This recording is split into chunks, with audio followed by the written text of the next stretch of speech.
Assalamualaikum warahmatullahi wabarakatuh. Perkenalkan, nama saya Fadia Akilhaya. Saya dari kelas Psikologi D 2018, NIM saya 213. Kali ini saya akan menjelaskan mengenai hasil asesmen dan hasil intervensi yang telah saya lakukan yang berjudul Penerapan Perilaku Sabar Guna Pengendalian Emosi. Selanjutnya, adapun keluhan subjek yang subjek utarakan kepada saya yaitu subjek merasa kewalahan dalam menjalani kegiatan. Yang kedua, sulit mengatur waktu. Dan yang ketiga, kurangnya daya tahan tubuh yang dialami oleh subjek. Hasil asesmen yang telah saya dapat yaitu subjek berusia 20 tahun, berjenis kelamin laki-laki, berinisial R yang saat ini sedang berkuliah di Universitas Muhammadiyah Malang, Fakultas Psikologi. Saat ini ia tinggal di Malang. Subjek R merasa ada gap atau kesenjangan pada dirinya karena sistem belajar daring yang membuat ia merasa lebih malas dan terkadang melepas tanggung jawab pada kuliahnya, atau ia sering kurang dalam manajemen waktu. Dalam menjalani masa kuliah, saat ini subjek merasa kurang tidur, sehingga subjek merasa daya tahan tubuhnya dan mentalnya menurun, walaupun tetap harus mengerjakan tugas mepet dengan deadline, dan itu semua membuat subjek kewalahan dan merasa sudah kebingungan untuk mengatur waktu. Namun subjek masih berusaha melaksanakan tanggung jawab seperti mengerjakan tugas walaupun tidak sebagus yang dulu. Kemudian dalam mengatur emosinya, subjek masih kurang mampu mengendalikan emosinya. Ketika subjek sadar bahwa ia terlambat mengikuti kelas, ia terbilang lambat dalam recover dirinya dan berlama-lama larut dalam emosi karena subjek merasa sebelumnya sudah maksimal dan mengerjakan tugas ataupun dalam mengikuti kelas harian. Dalam pengendalian emosi, cara yang biasa dilakukan subjek yaitu dengan berdiam diri dan melakukan introspeksi diri. Setelah berdiam diri, subjek merasa lebih tenang karena subjek tipikal orang yang tidak suka diganggu atau tidak suka diusik apabila sedang ada suatu masalah atau problem yang sedang dihadapi.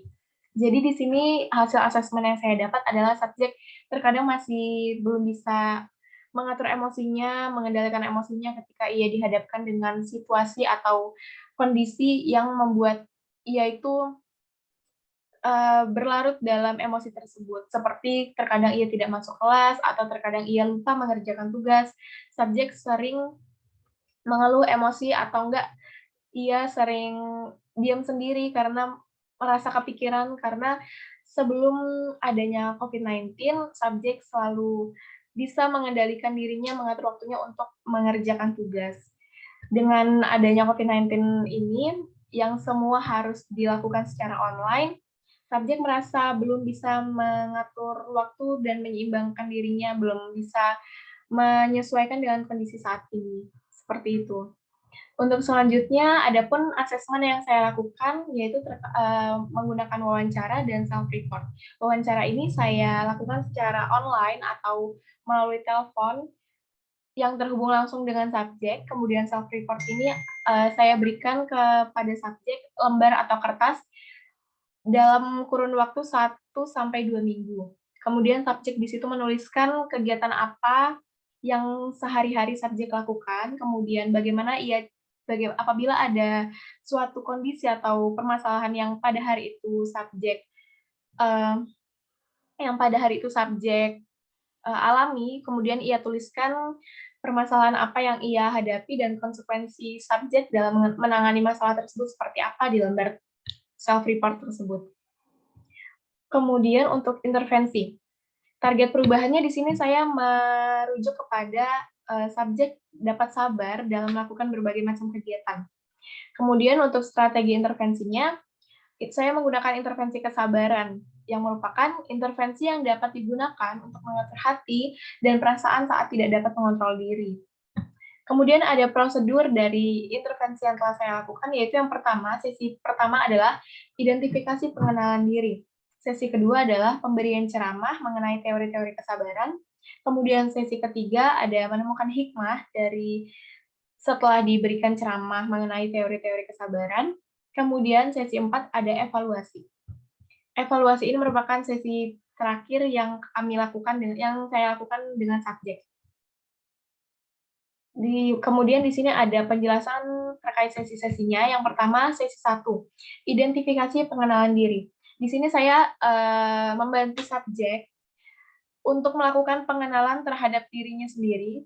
Kemudian subjek melihat aspek emosional subjek ketika sedang melakukan suatu aktivitas atau kegiatan.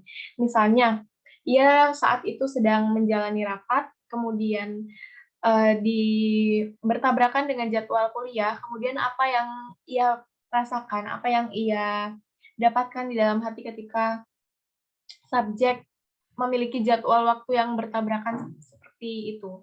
Kemudian sesi 2, pemberian ceramah menggunakan teori kesabaran. Di sini saya memberikan sebuah metode berupa ceramah partisipatoris mengenai teori sabar. Di sini saya menggunakan teori menurut Quraisy Shihab dalam tafsir Al-Mishbah dan bagaimana mengaplikasikannya dalam kehidupan sehari-hari subjek. Kemudian di sini saya memberikan ceramah terlebih dahulu, kemudian setelah ini saya memberikan self report yang sudah saya jelaskan sebelumnya. Kemudian sesi 3 ini adalah menemukan hikmah. Sesi ini yang dapat merasakan itu adalah subjek sendiri. Setelah sebelumnya diberikan ceramah, kemudian subjek dapat menemukan jalan keluar atau titik terang dari menerapkan sikap sabar yang telah mengerjakan self report berupa kegiatan-kegiatan yang sebelumnya tidak dapat diselesaikan dengan baik. Kemudian di sini subjek merasa kurang dalam mengatur emosinya, kurang dalam manajemen waktunya juga. Mungkin subjek di situ mengatakan bahwa subjek seharusnya lebih bisa mengatur waktu agar dari waktu yang sudah dibuat tersebut, subjek dapat mengontrol emosinya ketika subjek dihadapkan dengan permasalahan yang ia hadapi, seperti itu. Kemudian sesi 4, yang terakhir ini adalah sesi evaluasi. Evaluasi ini merupakan kegiatan terakhir dari proses pelaksanaan intervensi. Konselor membantu subjek dalam menemukan apa inti permasalahan yang dialami subjek sebelumnya. Dan evaluasi ini membantu subjek agar tetap berkomitmen dan konsisten terhadap sikap sabar yang sudah dicoba dan diterapkan untuk kehidupan selanjutnya. Nah, kemudian ada hasil intervensi yang telah saya lakukan bersama subjek. Hasil intervensi menunjukkan adanya perubahan sebelum dan sesudah diintervensi. Dilihat melalui hasil penugasan self-report-nya mengenai hal-hal apa saja yang dilakukan untuk mencoba atau menerapkan kesabaran dalam melakukan kegiatan apapun. Subjek awalnya merasa sering panik dan sulit mengendalikan emosi dirinya ketika sudah menghadapi situasi atau keadaan yang genting. Setelah diintervensi dan menerapkan sifat sabar pada dirinya, subjek dapat menahan atau merecover dirinya dengan mencoba berpikir lebih jernih, sebagaimana hasil penelitian mengatakan bahwa sabar sebagai tabah hati tanpa mengeluh dalam menghadapi godaan dan rintangan dalam jangka waktu tertentu dalam rangka mencapai tujuan. Selain itu, menurut Safaria 2018, individu individu yang dapat bersyukur memiliki penerimaan diri yang tinggi pada setiap aspek kehidupannya. Rasa penerimaan diri ini juga berkorelasi atau berhubungan secara langsung dengan kepuasan hidupnya.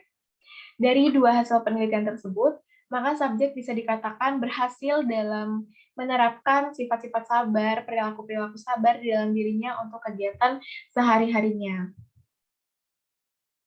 Baik, yang terakhir saya menggunakan daftar pustaka dari Safaria 2018 dan Yusuf M. Kafi 2018. Sekian presentasi saya, sekian hasil intervensi atau hasil asesmen yang telah saya lakukan bersama subjek. Kurang lebihnya mohon dimaafkan.